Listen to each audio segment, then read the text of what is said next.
जय हिंद एवरीवन, मेरा नाम है जतिन और स्वागत है आपका जियो अफेयर्स में। देखो, हाल ही में भारत के फॉरेन मिनिस्टर ने एक बहुत इंपॉर्टेंट स्टेटमेंट दिया चाइना को लेकर। देखिए, एस जयशंकर सर ने कहा है कि 2020 में जो भारत और चाइना के बीच गलवान इंसिडेंट हुआ था, इसको लेकर चाइना ने तब से लेकर अब तक कोई एक्सप्लेनेशन नहीं दिया है। जहाँ भारत का स्टैंड आज भी यही है कि चाइना और भारत के बीच गलवान इंसिडेंट होने के बाद जो रिलेशंस ख़राब हुए हैं, इसके पीछे चाइना ही है। जबकि चाइना इस बात को जानता था कि दुनिया के दो बड़े देश जिनकी एक ह्यूज इकॉनमी है, ह्यूज मार्केट है, इनके बीच अगर कुछ नेगेटिव इंसिडेंट होते हैं तो इसका पूरा असर दुनिया पर पड़ता है।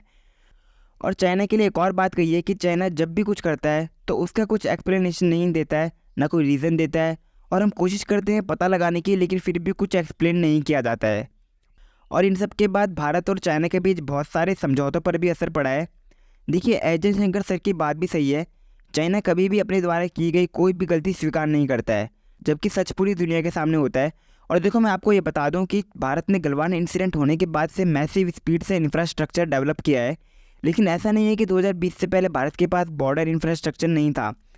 इस इंसिडेंट के बाद जिस तरह से भारत ने आर्मी की संख्या को बढ़ाया था, टैंक, तोप और बाकी वेपन्स को जिस तेज़ी से डिप्लॉय किया गया था, तो मीडिया रिपोर्ट्स कहती है कि चाइना भी इस बात से शॉक में था कि भारत ने इतने कम टाइम में इतना इंफ्रा किस तरह से डेवलप किया। और इसीलिए एक रीज़न ये भी था कि चाइना भारत को लेकर सॉफ्ट पड़ गया था। और अब ये समझो कि बॉर्डर एरियाज़ में भारत ने किस किस तरह से मैसिव डेवलपमेंट किया है।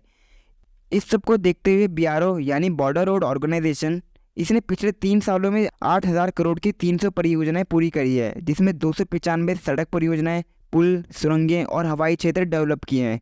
और आने वाले 4 महीनों में 60 और परियोजनाएं पूरी कर ली जाएंगी। पर ये सब पॉसिबल इसलिए हुआ है क्योंकि गवर्नमेंट ने पिछले 3 सालों में बीआरओ के बजट को 100% तक बढ़ा दिया है। बीआरओ के कुछ बड़े प्रोजेक्ट्स में से अटल tunnel, Zoji La tunnel, Daulat Beg Oldi, Ladakh areas में एयरफील्ड का डेवलपमेंट करना।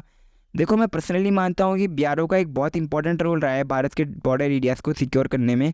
जहाँ तक चाइना की बात है, चाइना ने अक्साई चीन के एरिया में भारत से कई गुना ज़्यादा इंफ्रा को डेवलप किया है। चाइना ने रोड, एयर इंफ्रा के साथ साथ रेल प्रोजेक्ट्स को भी डेवलप किया है बॉर्डर एरियाज़ में। तो एस जयशंकर सर ने चाइना को लेकर जो बातें कही हैं वो मायने रखती हैं, क्योंकि इन्होंने चाइना में डिप्लोमेट की तरह काम किया है।